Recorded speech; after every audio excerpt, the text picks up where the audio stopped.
Alright, we are recording. Chapter 6. I only got out of Chapter 5. Chapter 6 of The Princess Bride, but it is only the first part because it's not 110 pages long, the previous, but about 60, so found a spot about halfway that looked good to cut. So, actually, I'm trying to remember where exactly this starts. The title is The Festivities, and I want to try to go through it in order, even though it's not quite written in order. Okay. Okay, so it is written that way. So unlike in the movie where it seems like it's days later that the wedding's supposed to be, no, this is actually 3 months away. The anniversary for Florin is still 3 months away, so that's why this is titled The Festivities, because that's what's going on. Excuse me. Everyone is like throwing parties for her and him and just Buttercup and Humperdinck and just going on like that. And there's also I'm trying to think of how best to put it right now. Yeah, I guess leave it for a little later. One aspect of it. She starts to notice he is being more mannerly towards her, is being kinder towards her, and is even cutting back on hunting to spend time with her. So basically she's noticing that, oh, he's warming up to me. This is not just a loveless thing. But anyway, at night she does think some about hang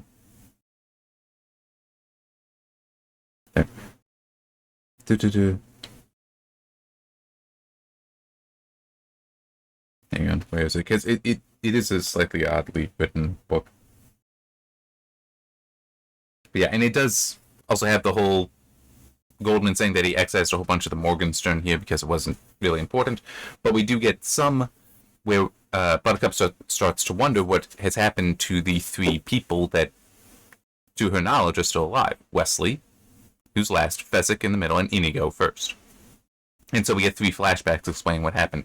He woke up, managed to free himself, and remember the whole, as we get in the movie, when we find him, go back to the beginning, Vizzini, you told me that's what to do, so this is where I am, in the beginning.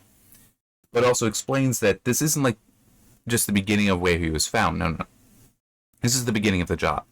That Vizzini, he and Fezzik would always conduct their business in the Thieves' Quarter of Florin. And this is where Vizzini met the employer who hired them to do all this, to do the kidnapping and all that, and murder.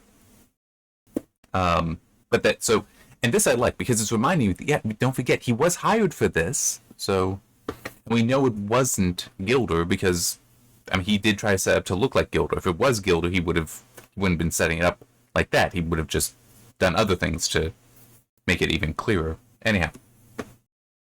So we are reminded of that, because we don't yet have the confirmation that Humperdinck, or the reveal that Humperdinck is the one who's actually behind this. We don't yet have an explanation for it, which I am looking forward to. Because, I mean, it could just be just that idle thing of, I'll just conquer Gilder at some point. I mean, that just seems a bit too idle a decision, that I want more there. But anyhow, so Inigo heads to the Thieves' Quarter, and he actually hates it there.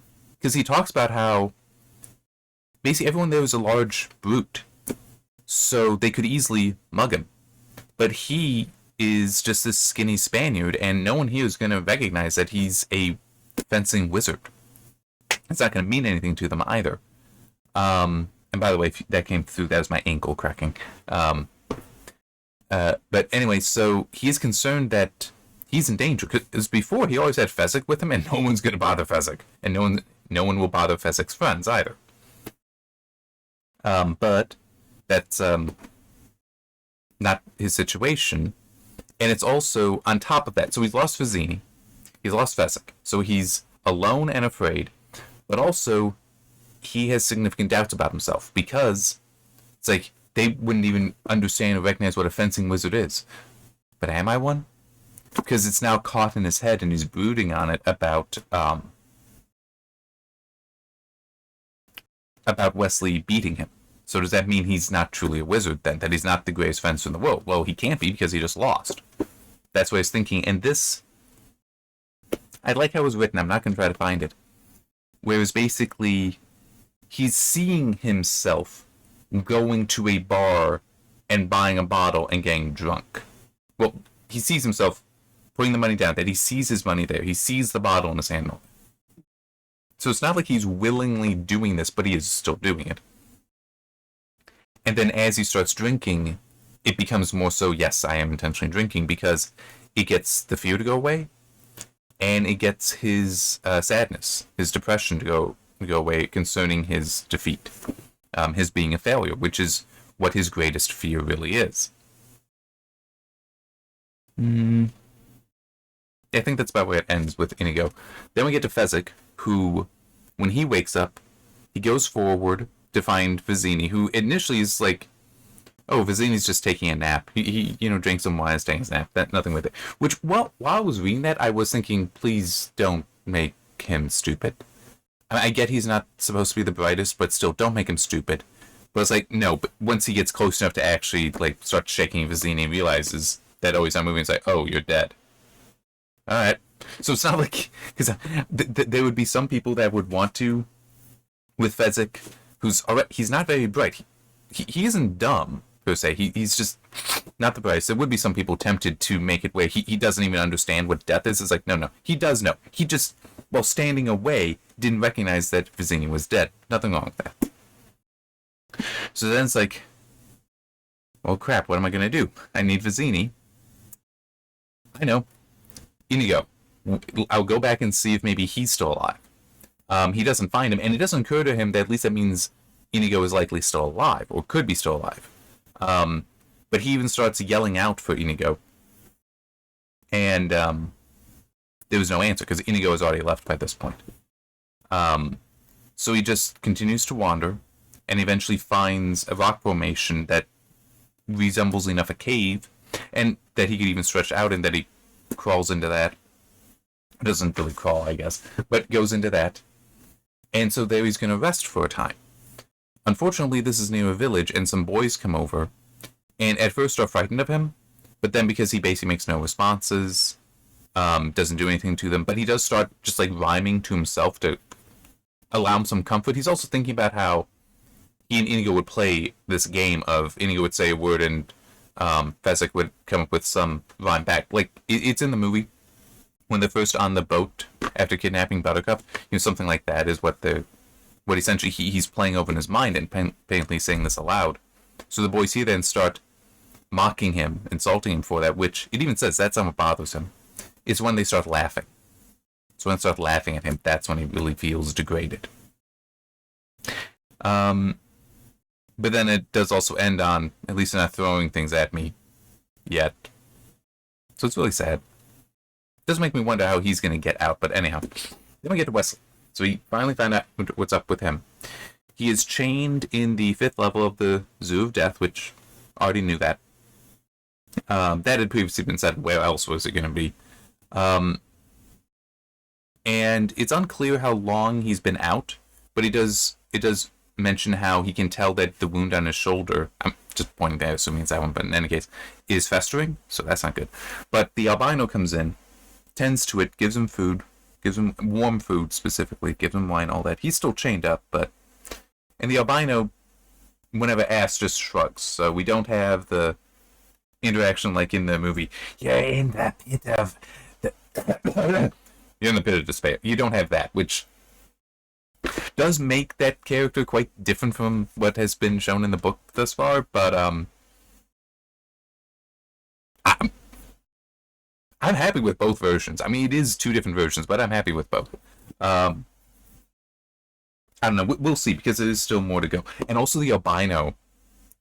Okay, I'm going to get to it, but the way Wesley's being tortured is actually very interesting. And the albino, potentially by accident, is feeding into the torture in a way. Yeah, I'm really liking how this is going and what this is potentially setting up. I don't know if Goldman will go that way. He might. He might, based on some other stuff that he says. But anyhow.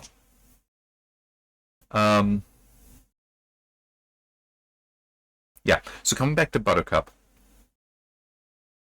we have very, very similar, not quite the same, not quite identical, but very, very similar.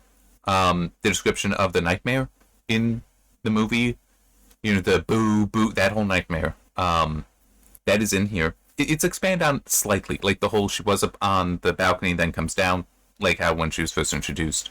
Um, and also like that when the booing first started, guards surrounded her to keep her safe and arrested the old woman. But then she's like, "Bring her here," and all that. So that is a bit different. Um, but we also get an aside here where the whole you read that wrong. That's in the movie, but at a later point in the movie, he explains that happened to him as well. That he accused his father, who struggles to read, that he read it wrong because there's no way that Buttercup and Humperdinck would get married. If you remember the Nightmare in the movie, it's that the king had died and so they were married. But it's actually a little different than that, even because in the book, the king died, but because the wedding plan was always for the 500th anniversary of the founding of Florin, that doesn't change. So it's basically okay, then the rest of the time passes until you're there. And at this point, yeah, as I started saying, we have the aside with the whole you read that wrong. And then it goes on, and I don't know how true or false the story is that he's sharing there, but he's basically trying to say that the story of the Princess Bride is about telling children that life isn't fair. Because in the whole Humperdinck has to lose, Wesley has to win, Wesley and Buttercup have to get married, and that whole thing is it has to have a happy ending. But the whole he has to rest for a day on the whole Humperdinck married Buttercup thought, because after saying you read that wrong, before it is correct, before it's revealed it's a nightmare, he describes his father got up and left because he's just getting so frustrated with his kid, which it's fair. But sat with him for years, and then eventually had this. He describes a story of a friend, childhood friend. Well, they were still children. He lost in badminton to this guy, so the friend was like, "Don't worry. Tomorrow, maybe you'll beat me, and if not, you may beat me in something else." He leaves and encounters this boy's mother, who is described as being an author here. I haven't looked up to see if that is actually an author. If she is actually an author of books that, hang on, I actually managed to flip to it. Edith Neisser, not sure, but anyway, she wrote terrific books about how we screw up our children. Brothers and Sisters was one of her books. The Eldest Child was another. But essentially the idea, well, she eventually says to him, life isn't fair. And he describes it as, like, if it were in a comic book, you'd have a light go off over his head. And how it all just clicks then and makes sense that, life isn't fair. And even describes it as a lie. And I do have an issue with this, and I will explain it.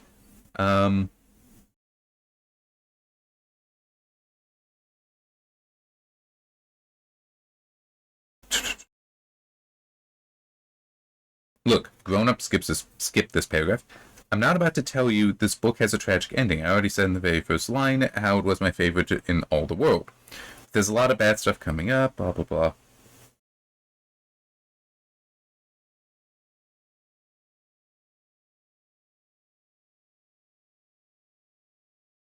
And where is it that he actually...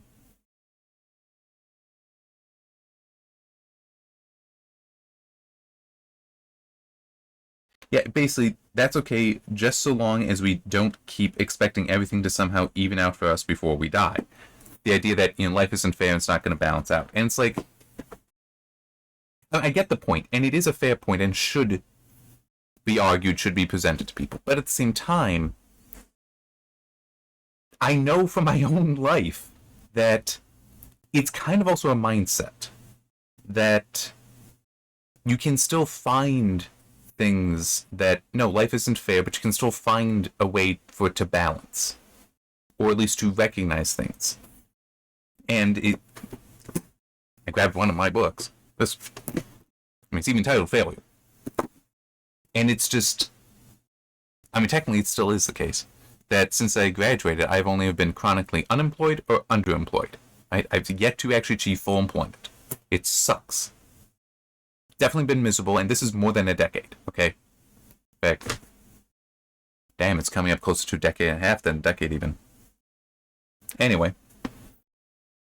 So, and a lot of that was chronic unemployment. Maybe, actually, no. If we are approaching a decade and a half, it's still more unemployment than underemployment. So, yeah, life isn't fair. I mean, think about it. I'm true, some random guy, but it still is. I have a degree in mathematics. I have demonstrable technical skills in various things. I'm comfortable with things like this, making videos like this. Comfortable talking in front of a camera, talking on mic, talking to groups of people, though that's, well, it's demonstrable. It's just you haven't seen anything. But it's also, it's like, this is... Actually, let me check. Which is this? Because you do keep track. Okay, this is presently my second longest book. I have another that's almost twice as long. That's actually its sequel. But it's like, I can write novels. And I have written 5 already. I'm working on a 6th. And, yeah, life isn't fair, but would I change my life? Would I have wanted to have that full employment at years ago? If that were ever offered to me, I wouldn't accept that change in my life, because if that happened, then you know what? I wouldn't have written this book. I wouldn't have written the one after it, the one after that, the one after that. Yeah. I need to think, hang on, is that the right number? Yes. The first book I wrote and self-published, that one was close enough after graduating that's like, okay, no, that one may still have been written. But all the others would not have been. But I value this book. I don't want rid of this. And the funny thing is, also, as the title may suggest, that misery is part of what goes into this having been written, into my having written this at all. But there's also one other thing that I do in this that's kind of... Oh, I completely forgot about that. Huh, I'm going to have to remember that later. But one thing that I do at the end of this was... because it's titled Failure, and I have a chapter-length thing at the end called Success, which is basically what if his life were different, what if the main character's life in this were different, what if it were fair, or at least, putting it a little differently, does have the happy ending for his life kind of thing, and it's in there, but it's like, I've written both of these, and you know something about those 2 lives? Even though one is miserable and the other isn't, the failure life is miserable, the success life isn't, they equal lives. Right? I mean, that may sound weird, but they are still equal lives. One is not greater than the other. One is not truly lesser than the other. One is not necessarily better than the other. I mean, it sucks. His failure life, it sucks. But it's also, he's achieving things and doing things that could not be done otherwise. And it's kind of like how, when I have said before, that if you have an idea for a story, write it, because guess what? You're the only one that can write it. And that's completely true. So it's like, even if I had gotten that job, that hypothetical of my past being different, and I found the time to write books, I would not have written this. Even if I had the exact same idea, it would be written differently, just by virtue of my life being different. So, yeah, I mean, it is, in that sense, it is all still equal. So, is life fair? No. But it is also, you can find the balance yourself. You can find a way that even in the misery, even in the failure, there is something of value there. And you should value it. Which is why I do disagree with him on what he's saying there. And I'll also add this. In The Children Many Gifts, the sequel to that, I do actually have a character who initially is against more or less being dragged somewhere by somebody else, by a friend, who this friend is doing that to help this other character. Like, knows you're not in a great place, come with me so I can help you get there. And by the end, this other this main character I'm talking about, not this character is not the main character, but, and I don't want to do anything to identify who this character. Let's just say character A. And so character B is the friend that dragged. Character A, one point towards the end, actually makes a comment about how they had even started to turn their mind to the idea that no, they willingly came, that they did want to come, that it wasn't true that the resistance that character A showed to character B, that wasn't true, that it was, no, this is where I wanted to be. And because I do believe that is something you can do, is be able to look back and decide that no, that is in fact what I wanted. You may not have known you wanted it at the time, but that you did want it, and that's even in that character sense why they allowed it to happen. So for me, it seemed like the whole, I can look back and at the misery, and I can see that as in the past. It's not completely, but I can see it as there, so it's not here with me now. But it's also there are things that I achieved then, and that I can achieve now, and will achieve in the future only because of that. So it still is, you kind of turning your mind to find the balance, that it's not necessarily a happy ending. In the prince and princess live happily ever after kind of thing, but it still can be. You see it, see the value in it, and find that balance. So, yeah. So I do disagree with him on that, and I couldn't read that and go away from it without commenting. So she has that first nightmare. Now, that's the only one shown in the movie. She does have 3 more. Actually, potentially a lot more, but only 3 are described. Second one is she has a child. It's a daughter, which she apologizes to Humperdinck because it's they're married and all that. That's a daughter and not a son, so not an heir, because that was their deal. And he's like, oh, that's okay. But then when nursing the child starts talking and saying that it's sour. The milk is sour. And what this eventually turns to is the child accusing her of having killed Wesley. And then that even the milk is poison, essentially. And then the child just fades away into dust in her arms. That was Nightmare 2. Nightmare 3, she has another son, another child, this one is a son, and Bourne hates her. Doesn't, like, she wants him to come to her, and he refuses initially, and the doctors and such are like, well, no, he doesn't want to come. But she's like, I'm his mother, I'm his queen, bring him here. And he's off in the corner, not wanting to be in the furthest corner from her. And again, is accusing her of murdering Wesley, that she is responsible for that. Yeah. So that's 3 dreams in a row of basically you had good thing, this great thing with Wesley, this great love. You gave that up for what? For money? So that you could be a queen? And even at one of them, I don't remember what it was, it's like, well, that was my deal. It's like, I gave my word to Humperdinck. So, yeah, I mean, it's like, even that, she tries to use as defense, but it's still like, you had this great, valuable thing, and you threw that away. So, that would at least suggest that from this point of view, she is, sorry, my brain turned off a little bit. As I said at the time with the movie, how it is portrayed there, is she says, essentially, I would rather know you are alive and suffer Humperdinck than know you are dead and not have you. And like, so that kind of justifies her. In the book, though, she doesn't say anything like that. Just basically moving on from it. Nope, just gonna do this. Accepts that her role now is to be with Humperdinck. And in these dreams, those 3 in particular are calling her out on that. So she is tormented by it, but it is later on. She did accept it, and now she's having the regrets that are manifesting in these horrible dreams for her.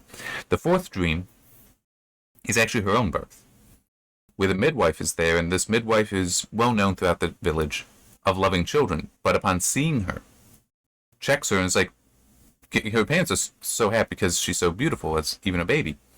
But it's like, yeah, she's a monster. What? She has no heart. Here, listen. There's no heart there. And the midwife is like, look, you two are still young. Have another kid and kill this one. So that's what they plan to do. These are very tormenting dreams. And I definitely understand why only the first one is in the movie, because the other three are a bit much for a movie. So at this point is when she goes to Humperdinck and is the whole, look, I love Wesley, and if you insist that I marry you in 60 days, by tomorrow I will be dead. Still that whole thing. And he pleads with her somewhat about the whole, haven't you noticed I've warmed up to you? And also, and this is actually really neat how he does this. Wait, I'm trying to remember. Yes, it is. He manipulates her in actually a very clever way. Here, let me see if I can find it, actually. Okay, a little earlier. Hang on. I thought it was at the top of that page, I guess. Okay, no.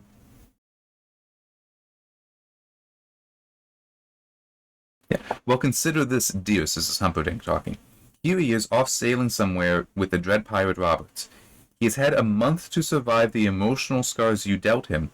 What if he wants now to remain single? Or worse, what if he has found another? Hang on. Is that it? Then he offers the bargain. Basically, will you marry me as planned if he will not return to have you? For example, such as what if he has married another? He couldn't be married, I'm sure. Not my Wesley. She looked at the prince. But how can I find out? That question there is very important, and the fact that he didn't suggest it. He primed her to make the to pose the question, though. So that now, what about this? You write him with a letter, telling him everything. We'll make 4 copies, and that whole thing. That's in the movie. But I think in the movie, he's the one who makes the offer. He's the one who comes up with the idea, not her. This is actually a very good manipulation tactic where he's priming her to come up with this so that it's her idea now, not his. Even though he is the one that's actually saying it, she has asked it. So she has requested this suggestion. And that's a very good manipulation tactic, and we get more later. Not with Buttercup, with Wesley. But it's actually really well, it's nicely done here. I shouldn't necessarily say well done. But it is nicely done here. Because she is now being involved in it. He is not controlling the situation. Well, he is. But from her point of view, he's not.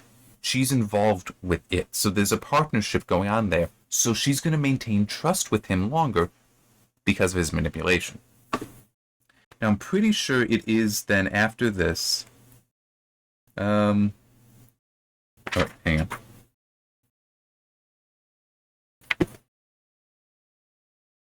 Yes. It is after this, then, that we get the reveal that Humperdinck arranged for a kidnapping. Now, as I said earlier, we still don't know why. The specifics as to why. Hang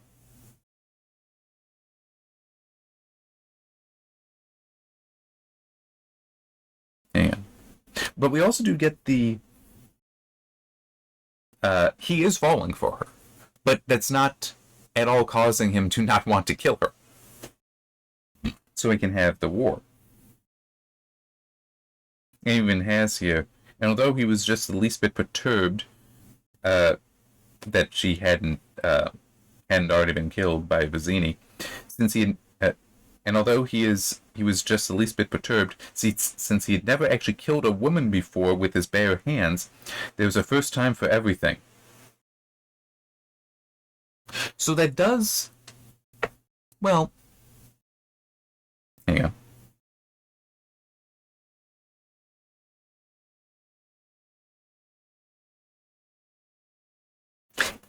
Okay, so when I've criticized Palpatine's plan in the prequel trilogy, because I still think it's completely dumb, and was talking about how Humperdinck's plan is better, and that he is a better mastermind, I do need to correct that. It's not that his plan is better, but he is still the better mastermind. Because Wesley saving Buttercup throws his plan into disarray. He even says here, And when the man in black had somehow materialized to spoil his plans, the prince came close to going insane with rage. But now his basically optimistic nature had reasserted itself. Everything always worked out for the best. That's an aspect of a mastermind that is critical. That even though it failed, he still controls the situation. He still finds a way to get his end here. So, as I have said many times before concerning this, he's already set up that Gilder is to be blamed. So he just needs to continue with that. In some ways, this is valuable because her surviving in the fire swamp and surviving the whole ordeal, everyone loves her all the more now. So her death, and then his claim that Gilder's assassins leapt out of the window of the castle after he found her, that's going to be even more powerful. Like, that's a good mastermind. Because, I mean, technically, he did keep the initial plan simple, it's just not really focused on him. But still, even when it goes bad, you still find the way to maneuver it back to being good. Whereas with Palpatine's plan, it's total nonsense. Everything goes by luck, and there's no indication of any amount of adaptation occurring. Which is like, this is, as I said, it makes everything just appear to be by luck. That things are only because there are plenty of times when it's like, no, this should be happening, that should be throwing you off, but it never happens. Not that he's prepared for it, not that he's controlling that even, it just doesn't happen. He's lucky. Here, Humperdinck isn't lucky, but he is still good enough that once he puts aside the rage, he's able to continue with this, and he goes further with it too. So it was that night that he decides to start torturing Wesley.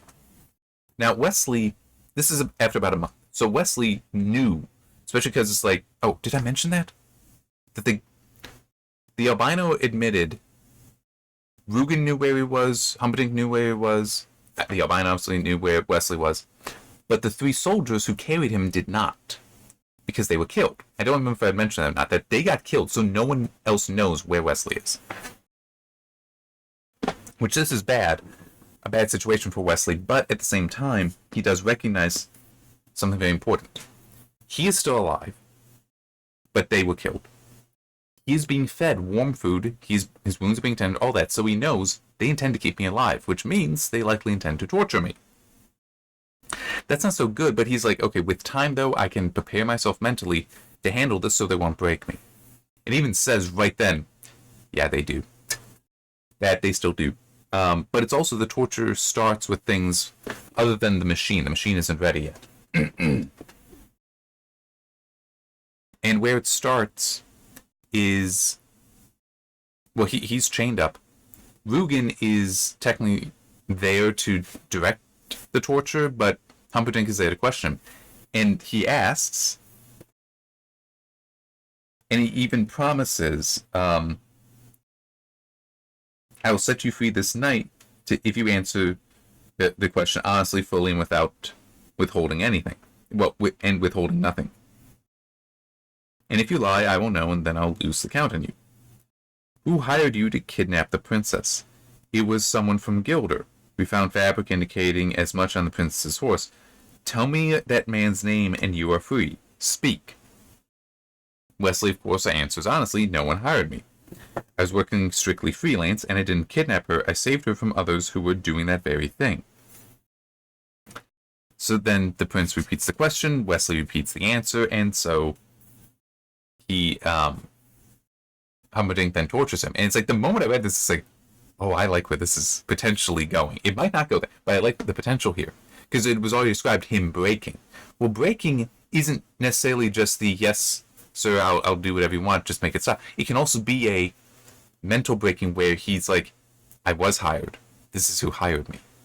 That he just wants to give the answer, and so admits it, and would actually believe it himself. It is in 1984, but what some people, I could believe more people are aware of it in, I believe the episodes are Chain of Command in the next Star Trek The Next Generation, with, there are 4 lights, like that whole thing. It's like, that could potentially be what is happening here. It's like, ooh, this could get very interesting. Especially for another reason. Wesley gets through the tortures just fine. And it even says that because this first one is his hand gets dipped in oil and then they hold a candle near it so the oil is bubbling. So they're burning his hand just without actually burning the flesh. That would not be fun. But it even says there that when he starts hollowing for them to stop, that's performative.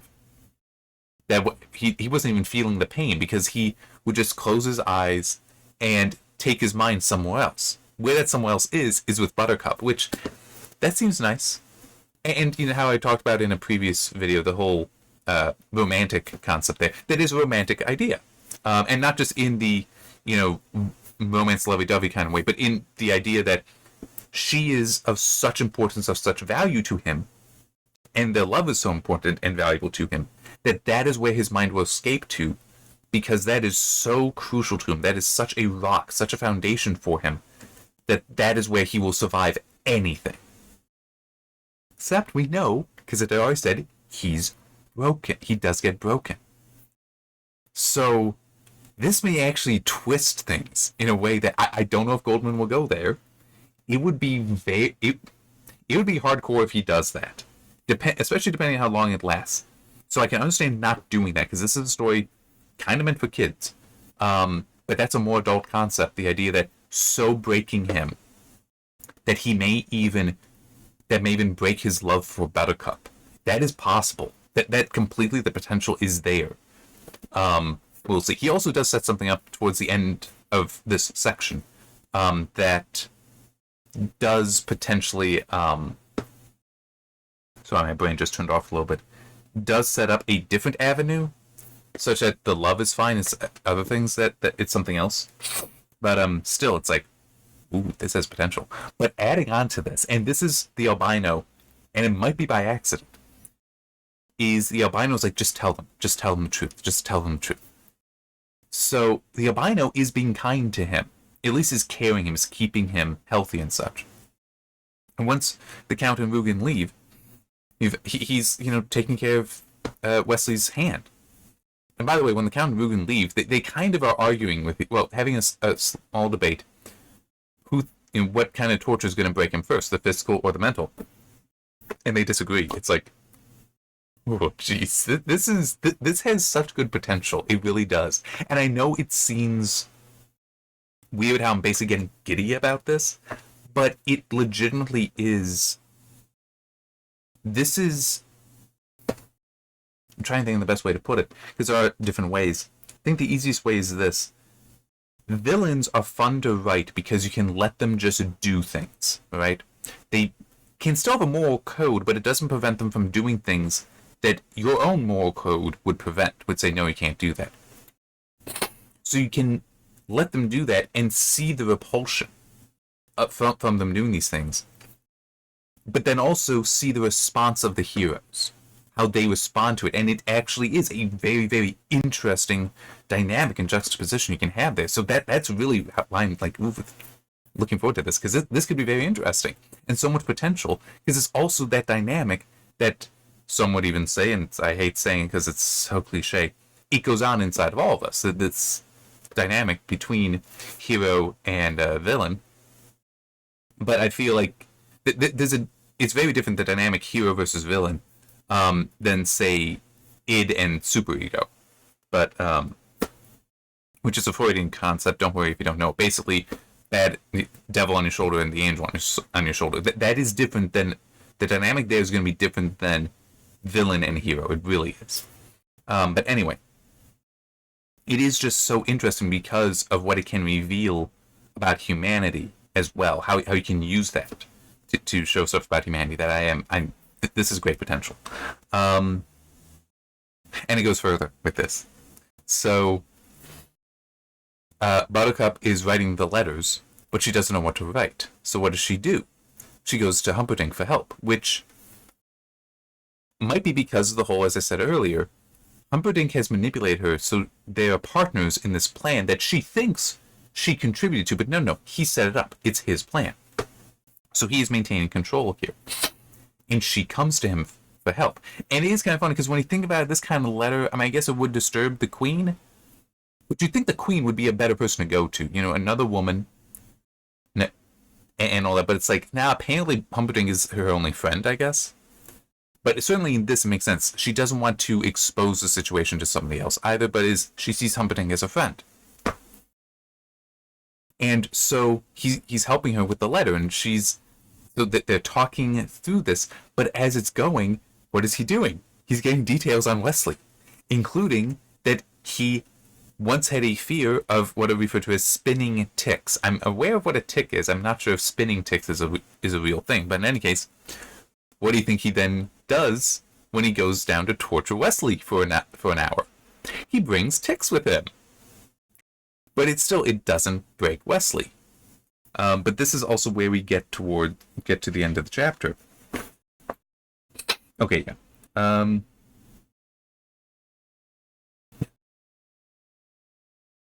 Okay, just the same way I want to start reading.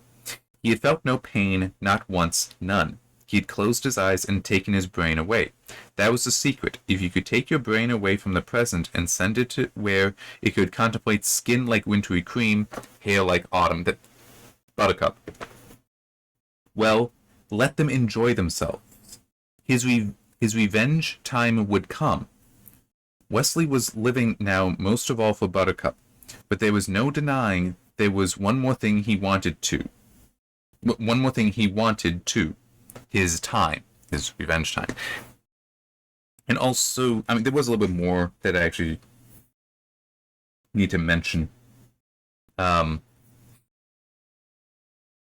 lost that bookmark. Anyway, but that revenge, that might be the other thing. Because if he's his love for Buttercup being that rock, being that foundation is great. But as I said, if he is broken and actually starts answering the question, believing that he's speaking truly, that may also break the love for Buttercup. However, this desire for revenge might, if that starts serving as a second rock, a second foundation for him, that could be what breaks. So I don't know. But that is what I meant. What I was referring to when I said there is some setup that there is something else there. So it could be something like being thankful, thinking that Humperdinck has been helping him, something like that, which would break him of the desire for revenge. But it wouldn't necessarily taint the love for Buttercup or even damage the love for Buttercup. So yeah, it's not sure. We'll see how it goes. So the one thing that I forgot to mention is Humperdinck really, really hates the whole talking with Buttercup while writing the letter, because she sees Wesley as divine, and he has started to develop feelings towards Buttercup, and so now he is kind of obsessed with, he wants her to see him as the better man, which is something he didn't care about before. Now he does. So this is important, because in the beginning, how Humperdinck is described, him being cold and deciding, yeah, I'll kill Buttercup to give me a good reason to attack Gilbert. It's like, yeah, he's cold enough, it makes sense. Him starting to have a love for Buttercup does complicate that, but it still can be well, he doesn't really know what love is. He enjoys killing things, so it's, yeah.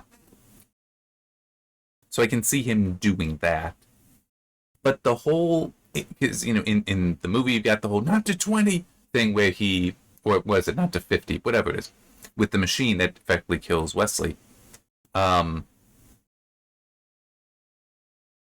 need more than that. So he needs to be the better man.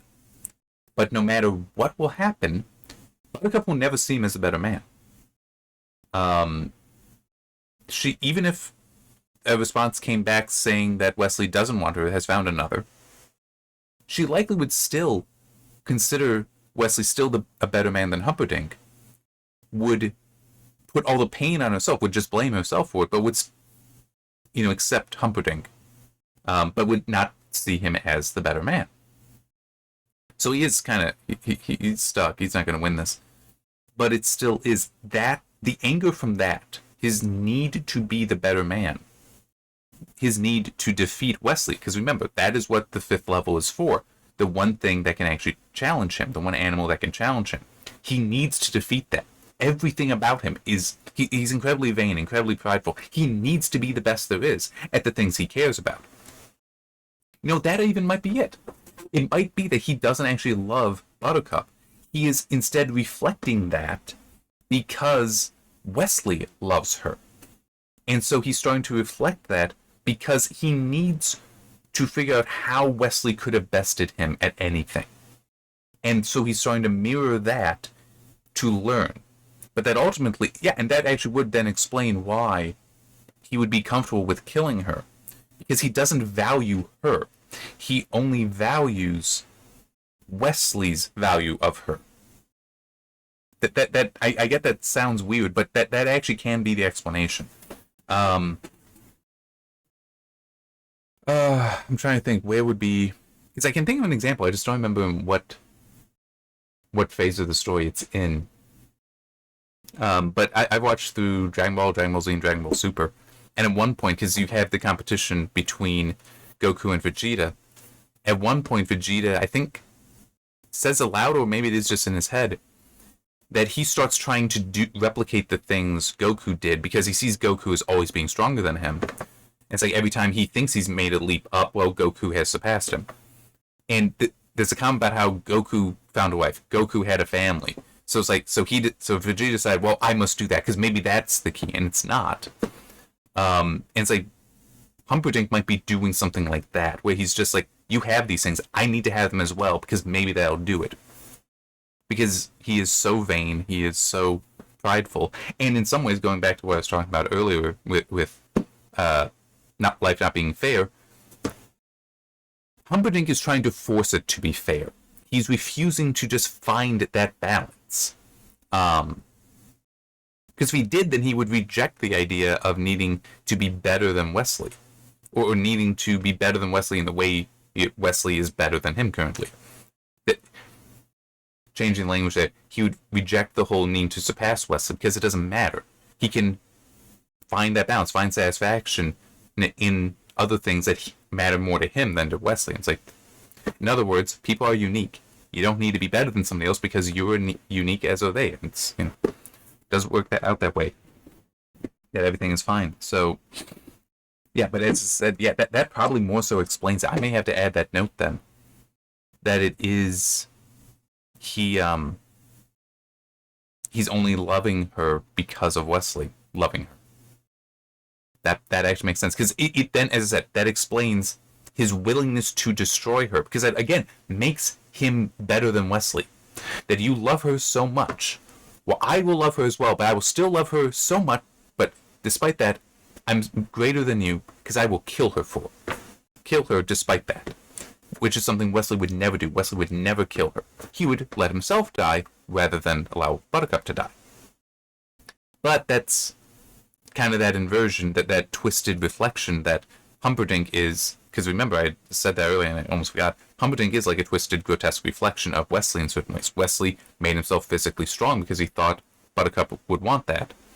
Humperdinck made himself grotesquely strong because it helps him in the hunting and the destruction of things, the killing of things. He enjoys that. So he would, even if he were to achieve a similar feeling of love as Wesley, his nature is to kill things. He's doing that because he wants to kill things. He enjoys it. So he'd have to turn back to doing that. Whereas Wesley's nature is now to love, and has been for a while, to love Buttercup. And so will do anything and sacrifice anything for her. Yeah, so that actually does make sense, that it is that grotesque reflection. Humperdinck would see killing her as the greatest proof of his love, that he is capable of doing that. Whereas Wesley's incapable of doing that, but that's also, he would accept any sacrifice on himself for her. And that's, to him, the greatest form of that love there. So yeah, okay. I'm liking that. I'm going to have to write that down. So that was the first half of chapter 6. Have enjoyed it. And by the way, because I have looked ahead, some, because I need to figure out where would be a good place to cut. I'm